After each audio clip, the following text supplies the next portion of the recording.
So, good afternoon. Today we'll talk about the single slit diffraction experiment. So, basically, in this experiment, we'll use the diffraction method, and our aim of this experiment to determine the slit width of a single slit and the wavelength of an unknown light source using diffraction of light.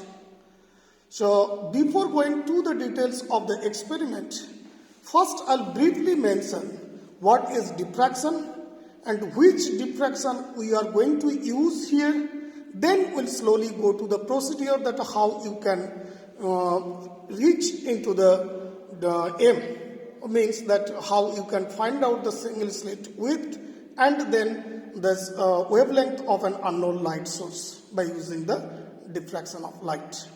So let's talk about the diffraction. So all of you know from your this +2 level knowledge that diffraction means that when light will pass through a narrow hole or slit at that time, so light will go to the shadow area of the slit. So let's say if I go for this schematic diagram, so I have this narrow hole here and light is coming from this side, and this will, according to the Newton's theory, Newton's corpuscular theory, this should go straight. This should go straight here. But in diffraction, it can go into this shadow area because this portions will be the this whole area, so straight portion of this hole, and this extra part will be the shadow area due to this block. But experimental evidence is that light will not go straight only, this will spread over this zone, but intensity can be different in different positions. So this can be explained by using the Huygens principle. So you can remember we have already talked about the Huygens principle in wave class. So that of a wave front, if you take every point of the wave front, that can be treated as a secondary light source, or every point of the wave front will act as the secondary source. So by this principle, you can explain this phenomenon, that how this light will fall into the shadow area of this hole. So let's say light is coming from this side, so means wave front is coming. When this wave front is passing through this slit, at that time we can consider there are large number of sources here on this line, this y-axis you can think. So every source will send light in all possible directions. So from each source, let's say if I consider the end one, so in that case the light can go in all possible directions. So by that way you can get the light into this portion in all portions of this screen. So this is the phenomenon, or by this Huygens principle you can explain the spreading of the light into the shadow area, and only possible by the wave theory of light, not by the corpuscular theory of light. So in nature we can have two types of diffraction. One is called the Fraunhofer diffraction, another one is called the Fresnel diffraction. What is the difference between these two, Fraunhofer and Fresnel diffraction? In Fraunhofer diffraction, the distance of the screen from the slit has to be infinite, and also the distance of the source means that from where light is coming, that has to be infinite from this slit. So let's say you have a source here at infinite distance from the slit, and the screen is also at infinity from this slit. And in this Fresnel diffraction, these distances the source and screen distances from the slit will be finite. So that is the main difference. So once you are going for the Fraunhofer diffractions, source is at infinite distance from the slit. So obviously which this wavefront is reaching here, that will be almost plane wavefront into this slit. So instead of considering a light source at infinite distance from this slit, we can consider a plane wavefront, and that can be placed somewhere here. So because we need the plane wavefront here. So in the lab, obviously it's not possible to get the infinite distance from the source to slit. So what we'll do, we'll use a plane light wave, and that is given by a laser light. So which is a perfectly plane polarized light. And once this laser will pass through, laser light will pass through, so that will give the diffraction effect on this screen. So I'll show now that which one is the laser light and which one is the hole for our purpose. And so here I can show you. This is our laser light. You can see that red laser light, it's sending the light, and I'll treat this one as the source for this experiment. And obviously, as I said, that this source will be near to the slit. So you see the slit here. So I'm going to use this kind of slit. You see, this one is the slit, so through which light can pass, and rest of this black portions light cannot pass. So there's only this white line, through that light can pass. And this is not a whole type of this transparent material. It's a line type of transparent material. So where light can pass through. And I'll keep this slit just in front of the... Okay, you see here, this laser light, when there is no hole, this small hole, it's going to that screen. It's going to the screen, and it is not spreading that much, it is almost pointed. So since it's a laser light and it has a particular this diameter, so that will be here. But it will not go to the shadow zone of the light. But once I'll put the slit here, you see, I'm going to put the slit here, and you will see the effect of the diffraction. When it will pass through the slit, so I'll expect that similar type of light into the screen. I'll expect that similar type of light, means narrow line will be there, and that should be into the vertical way. So narrow line will be there, and that should be in a vertical way. But since I have kept the slit into the vertical way, but what we are getting here, so light is spreaded in a large area, and the intensity, as I said, that intensity is different in different positions.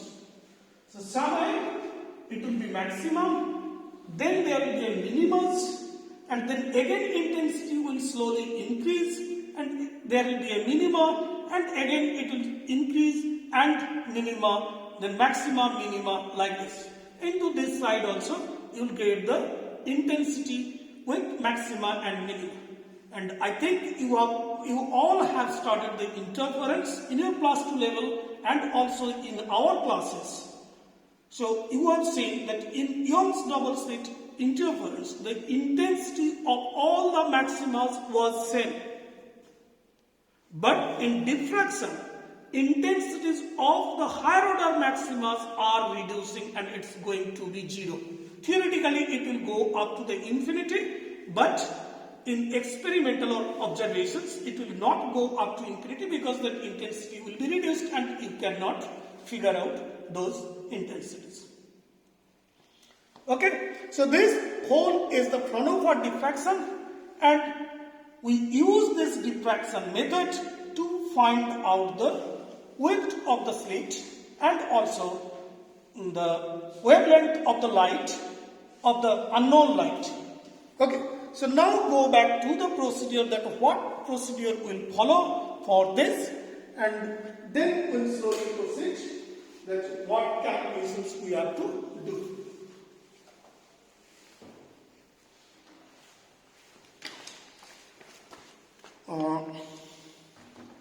So for this, what are the apparatus we needed?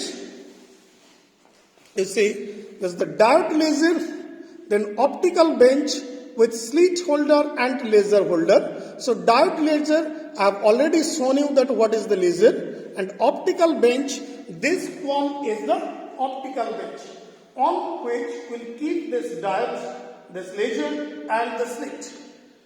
And then we need object screen. So for our purpose, the screen will be this one. This is our screen. And then we need spirit level. We need the spirit level, and that will level perfectly because that everything has to be in horizontal position, on a horizontal plane. So that's why we need the spirit level. And then we need measuring tape. So by this measuring tape, we'll measure the distance between the screen and the slit. And also we need the scale, normal scale we'll use to measure the distance of the first order minima, second order minima, third order minima from the central point. And obviously that is the glass scale. Okay, so these are the apparatus we need, and then let's go to the procedure part. What we'll do, so we'll take some data in the observation table, and then from this table data we can calculate the values. So this is our observation table. So you see, first column is serial number, where we have written 1, 2, 3. This 1, 2 means serial number 1, 2, 3. And second, number of order of the diffraction pattern. This is in bracket n. N is 1 means first order minima. Then 2 is second order minima. 3 is third order minima of the diffraction. Then you say the distance 2y between the same order minimas.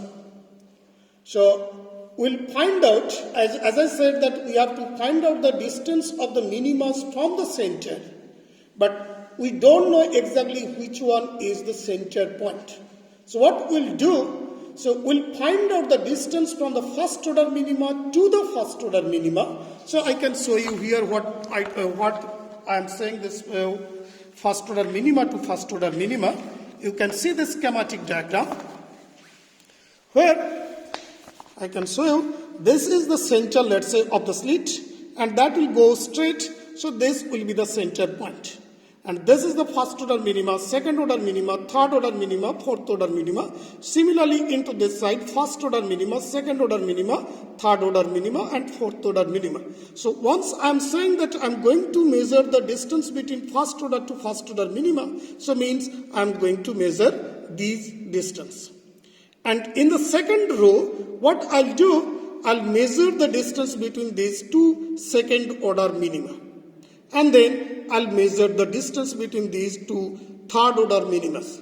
And if I divide by 2 each one, so this 2 first order, if I divide, I'll get this distance. Means from the center to the first order minima. Similarly, for the second order, if I divide by 2, I'll get the distance from the center to the second order minima. Similarly, for the third order, if I divide by 2, I'll get the distance from the center to the third order minima. So, in this table, we'll take the reading into this way. That, as I said, I'll take the distance between two y between the same order minimas, means first order or second order or third order's minimas. Then I'll find out the y by dividing this 2, and then angle of diffraction theta is equal to y by d. What is the y here? What is the d here? So again go back to the schematic diagram. So you see, so this one is my capital D. That means the distance from the sleeve to the screen. And that is the capital D. And y is this one. So if it's a first order, so I will say y1. If it's a second order, I'll say y2. If it's a third order, I'll say y3. So for this, let's say first order, so theta will be just this one, theta 1. So that will be y1 by d. Because this is basically a tan theta 1. Tan theta 1 means perpendicular by this base. So obviously this will be y1 by this d. And if it's a small angle theta 1, so then tan theta will be approximated as theta 1. So theta 1 will be just y1 by this d, and theta 2 will be y2 by d, and this theta 3 will be y3 by this capital D.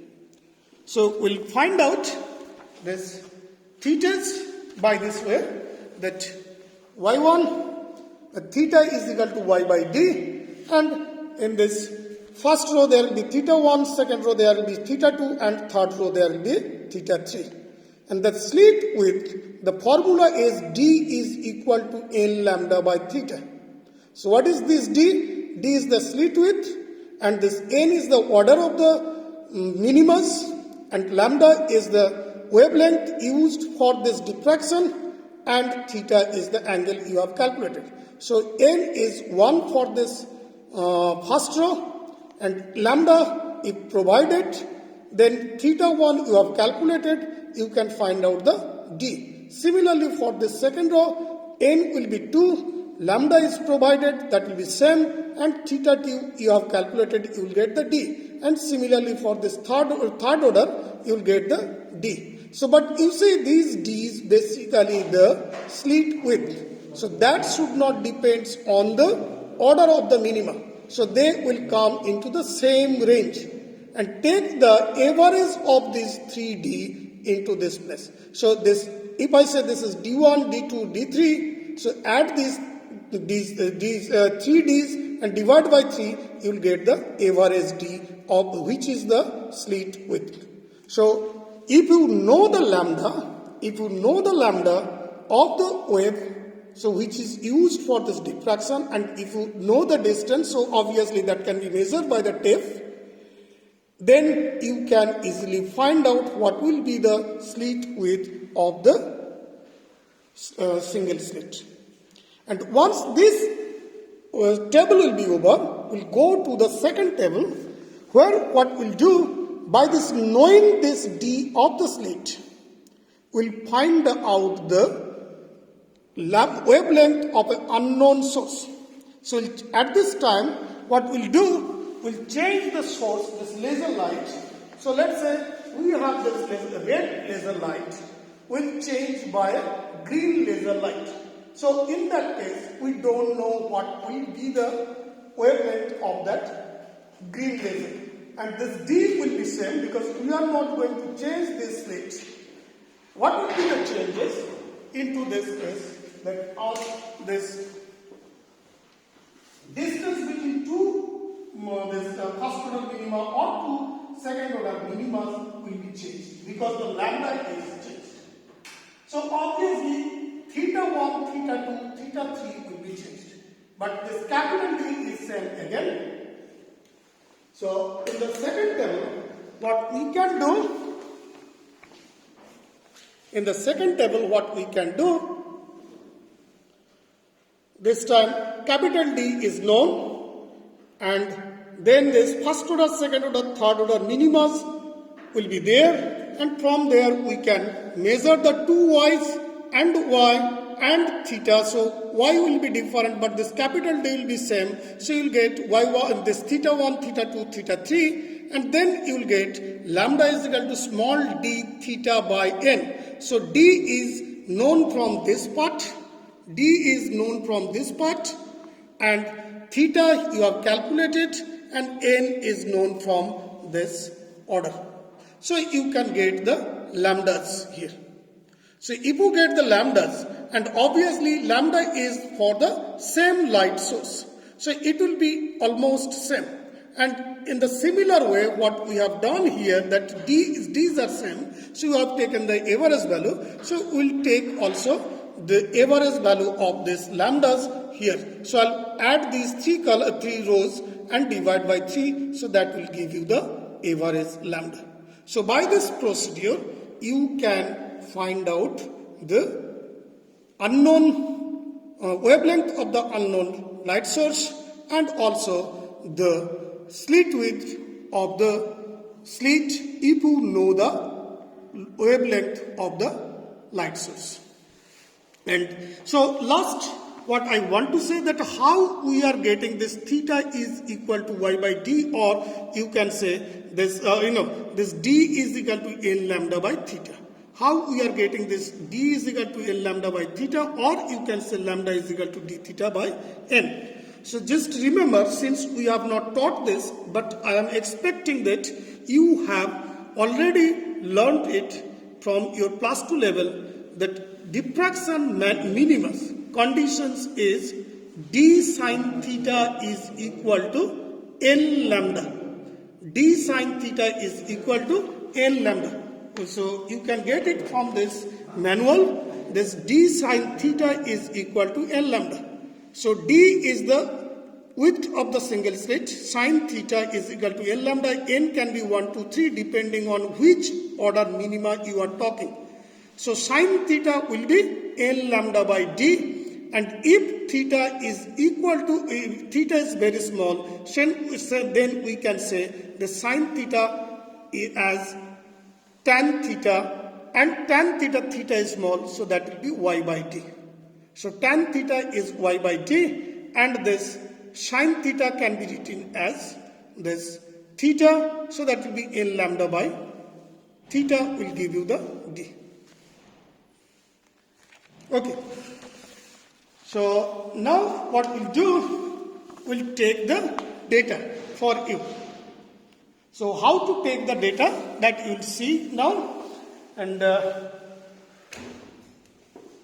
so first see that we are measuring the distance of this slit to screen.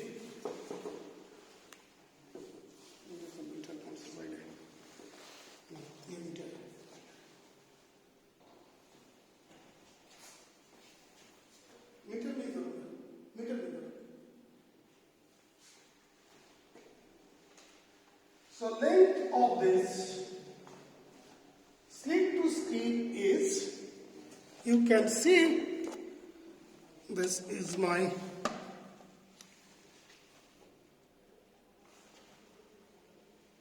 okay. I have to show you from the beginning,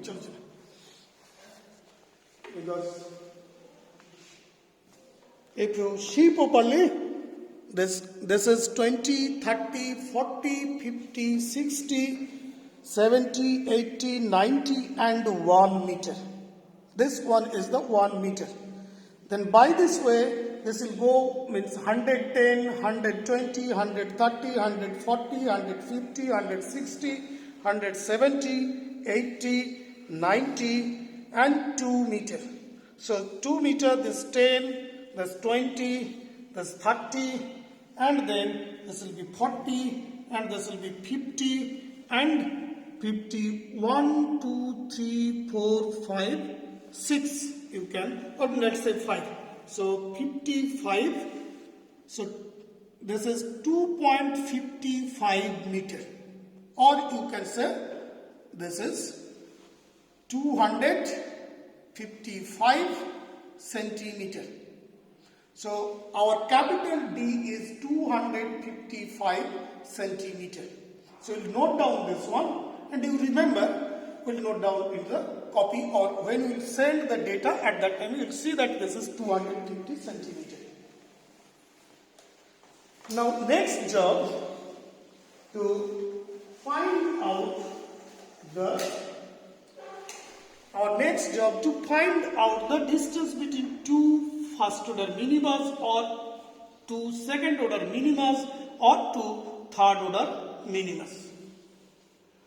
So for that, what I'll do, it's not that much visible right now, so I'll make switch off so that you can see properly, and at that time I'll mark this minimas by pen, and then finally I'll switch on the light and I'll measure the distance between two first order mark or second order mark and third order mark, so by this glass scale. Okay, so switch off, and now you can see that this is the central maxima, and you can easily mark these two first order minimas. So this first order minimas, and this is the second order minimas, and similarly third order minimas I'll mark here. So we have marked, and now we'll measure the distance of this marks. So these two are my first order minimas. So I'll measure by this scale, and this one is the centimeter scale. So this two first order minimas distance is 4.5, 4.7. So this distance is 4.7. Okay? So you can write down somewhere, otherwise you will forget. So the capital D was 255 centimeter, and now this first order minimas, so 2y1 is this, how much this is, 4.7 centimeter, and then we'll go for this two second order minimas. So from this to this, because these two are the first order, so I'll go for the second order. So from this 0 to this is coming 8, 9 and 9.5. So 9.5 centimeter. So 2y2 is equal to 9.5 centimeter. And then I'll go for the two third order minimas. So that will be 0 to, this is my 15 centimeter, and then rest of the part will be there. So that is this 1 centimeter almost. So 1.2. So this is 16.2 centimeter. So 2y3 is equal to 16.2 centimeter. So we have the data now. Capital D we know that 2y1, 2y2, 2y3. So you can calculate theta 1, and then finally you can calculate D's. And whatever the D will be there, so we'll apply that D, use that D to find out the unknown wavelength. So now job is to change the wavelength. So means color and change. So instead of this red color, now we are going to replace this red one by green.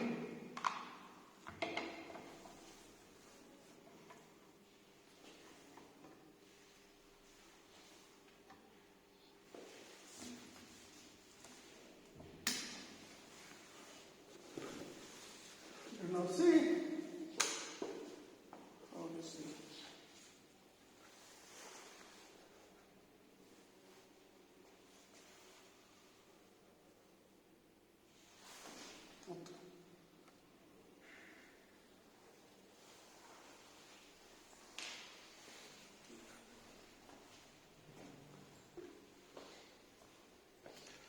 Now see, red one is replaced by this green one.